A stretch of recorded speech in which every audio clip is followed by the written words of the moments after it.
Hi everyone, Jennifer House, registered dietitian and nutritionist with First Step Nutrition here. So today I wanted to talk to you about some of the new guidelines for introducing peanuts to babies. It's all I've heard about for the past 2 days. It's got a ton of media coverage. So first of all, we'll talk about what are the guidelines, kind of the research behind it, so how we came to this conclusion, maybe some of the things I question about it, or at least some of the media coverage of it. And then move along to, so you have a baby, you're ready to start peanuts, how do you feed it to them? So to start with, so these new recommendations came from the National Institute of Allergy and Infectious Diseases, and they're also endorsed by the Canadian organization of the Canadian Society for Allergy and Clinical Immunology. So essentially for babies with low risk, or even babies who have mild or moderate eczema, the recommendation is to start introducing peanuts shortly after introducing other solids around 6 months of age. So, when your baby is developmentally ready to start solids, which is not a new recommendation.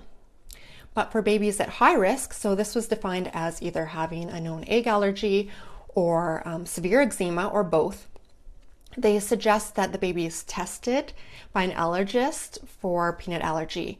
And if they have mild allergy, perhaps they can start peanuts at home if the parent and health professional is okay with that, or in their doctor's office. And another new thing about the recommendation, so the wording was for the high-risk babies to introduce peanut protein as early as 4 to 6 months. So where did this 4 to 6 months guideline come from? I'm going to talk about that in a couple minutes, but first of all, to share some history. So peanut allergy recommendations, introducing them to solids, have changed a lot. So in 2000, American Academy of Pediatrics and everybody was, delay. Don't start peanuts and fish until age 3, wait on eggs until age 2. So their stance was avoid. And what that led to was increased incidences of allergies. So the rate of allergy actually doubled. And shortly after those recommendations came out, allergies were now becoming more prevalent. Some more studies were coming out to show that actually the delaying might be harmful, and introducing these high-risk allergens earlier may actually promote tolerance, so reduce the risk of allergies. So come 2008, most of the professional organizations started changing their stance to there's no benefit to delaying high-risk allergens beyond 6 months. So we've had that recommendation since about 2008. It's not new.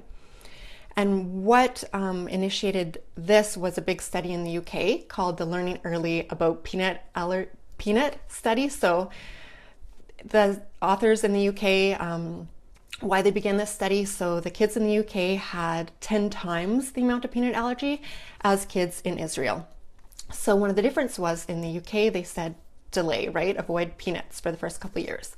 And in Israel, babies started eating peanuts at an average age of 7 months. So not 4 to 6 months, but at about the age of 7 months, they started eating peanuts regularly. And they had basically like zero peanut allergies.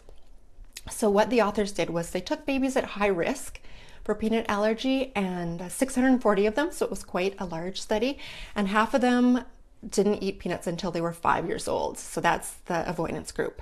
And then the other group ate peanuts starting early, so between 4 to 11 months and regularly. And then at the end of the study, those in the avoidance group, so 17.2% of them had peanut allergies, and only 3.2% of the early group did. So that helped to solidify our knowledge that, introducing peanuts earlier can actually prevent allergies. But just one note, so if you dig a bit into the research and not look at the actual headlines,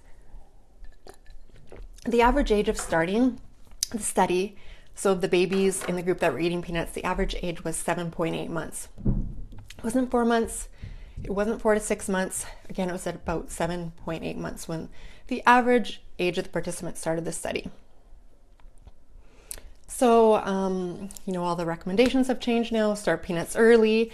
And could it be potentially beneficial to start before 6 months for the high-risk babies? I would argue that the current evidence doesn't yet show that, but there's one study called the Inquiring About Tolerance study where they're introducing some allergens at 3 months compared to 6 months and beyond. And once the results of that are out, maybe we'll know a little more clearly. But currently, all the recommendations are to exclusively breastfeed until 6 months, and then continue to breastfeed and start solids around 6 months or when your baby's showing some developmental readiness. So I would suggest to continue to follow that guideline, and even if you have a baby at high risk, starting them on peanuts or high-risk allergens around 6 months still fits within these new guidelines of 4 to 6 months. Unfortunately, in a lot of the news clips say introduce allergens by 6 months, before 6 months, and that's really not what the new guidelines and not what the research show. And unfortunately, it gives a lot of people permission. So if we start going away from this 6-month guideline and hearing 4 to 6 months, people are going to start solids earlier and earlier. Even now, the vast minority wait until 6 months. So they'll start starting solids, maybe, at 3 months, 2 months, at detriment to the baby. So that's one of my concerns. Okay, so enough of that rant.